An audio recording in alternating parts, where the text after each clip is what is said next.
World Series of Poker is premiering a number of new events this year, including the first ever WSOP $2,500 4-max no-limit hold'em event. Card Player TV caught up with the early chip leader Tony Dunst on dinner break to get his thoughts on this new tournament.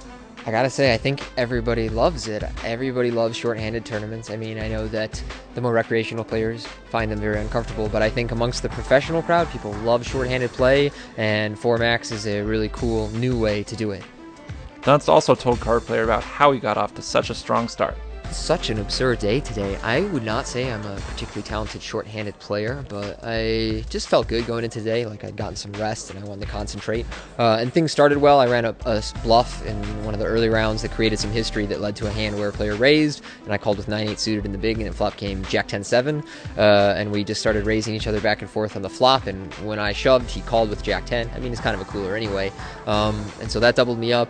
Then things kept going well. I got moved to a new table and got Ace-King in versus Pocket Jacks, blind versus blind, for about 100 bigs when we were like 21k deep at 100, 200. I slam out a king, so now I've got like 40,000. I chip up to like 50, and I play this very big hand where I raise tens. The big blind calls. Flop is 10-8-4, rainbow. He checks, I bet. He check raises, I call. The turn is a 6, which is not very good. He bets, I raise. Or sorry, he bets, I call. And the turn was a 4. Or I mean, the river was a 4.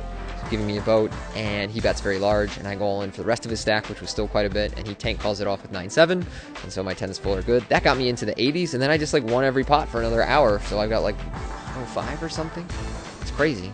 Given that every table is playing shorthanded by design, it's not surprising that this event is losing players fast. Roughly 70% of the field was eliminated by the dinner break. We started with 750-ish. We've got about 200 left, and the first time they put up the player count on the board, which I think was in level 5, we already had 288 left. I mean, it's been a really quick drop in players, but it just goes to show that, you know, people are battling in there. It's an aggro tournament.